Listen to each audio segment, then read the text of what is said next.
And joining us now to discuss this news and the war inside of Gaza that continues to expand is Professor Chuck Frelich, a senior fellow at the Institute for National Security Studies and a former deputy national security advisor in Israel. Thanks so much for joining us today.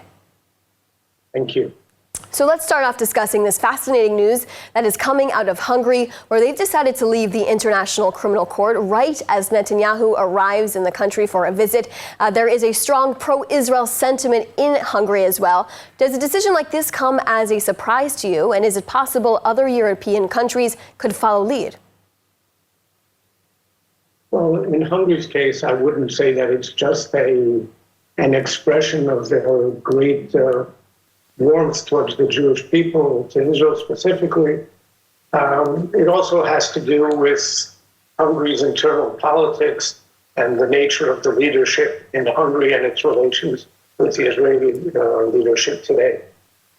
I don't know that other European countries will. I hope that they will, especially the liberal democracies in Europe. I believe that they should be taking the lead. Unfortunately, they have not done so far. And we even saw a country like Germany say that as much as it supports Israel, it must uphold the authority of the International Criminal Court. I hope that they will change their approach. Yeah, and moving over to the war in Gaza, I want to ask you, the ground offensive continues to expand there. And now Netanyahu is saying the IDF forces are establishing a new security corridor across southern Gaza that would essentially cut off the city of Rafah. Now tell us, why does the IDF believe this is necessary, and why wasn't this step taken before, earlier on in the war? You can make the case. There are two cases to be made here. And both actually are at least partly true. One is that Hamas has begun reconstituting since the ceasefire a couple of months ago, and we have to prevent that. And we also have to exert whatever pressure we can to get them to release the hostages. And we've seen at least some indications that maybe the pressure is having an effect on Hamas. The other case to be made is that actually this reflects the Prime Minister's political needs, that he needs an ongoing war in Gaza, at least at some level, as part of his battle to remain in office, to maintain his political standing, and from his point of view, to be reelected when the elections are held no later than November 26th, possibly earlier, as part of his judicial battle, to remain prime minister as part of his attempts to deal with the judicial process underway against him. I think in this case, truth to both of these approaches. Yeah, Israeli officials continue to say this military offensive is designed to squeeze and pressure Hamas into making a deal. But we just saw today Hamas is refusing to respond to Israel's counteroffer that they just put on the table to get half of the living hostages out. So is this resumed fighting paying off?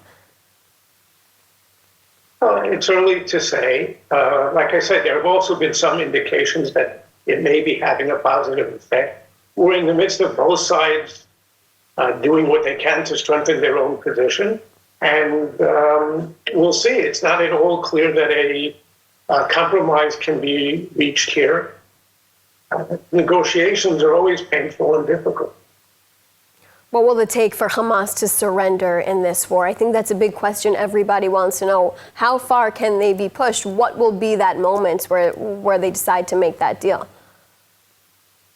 Well, if you're talking just about surrendering in quotes on the deal as opposed to an overall surrender, again, I don't know. I mean, the pressure is building up on them, and there's also socioeconomic pressure being applied to them. Israel has not agreed to the transfer of civilian foodstuffs and other civilian necessities for the last month.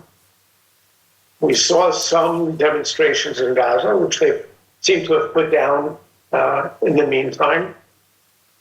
We'll see. If things get very bad, then Hamas will have to make compromises. But you have to remember that organizations like Hamas or Hezbollah, for that matter, and this is going beyond the justice-specific hostage deal. For organizations such as these, there is no such thing as defeat, certainly not surrender.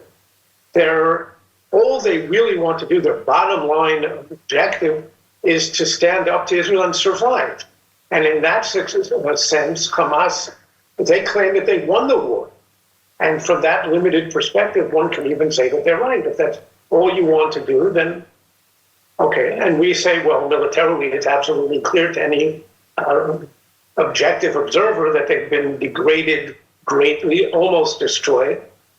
And our problem is now that it's only almost, and it would be nice if we could finish the work without paying too much of a price in terms of the hostages and in other ways. Thanks so much for your perspective, Professor Chuck Freilich. Appreciate your time today. Thank you.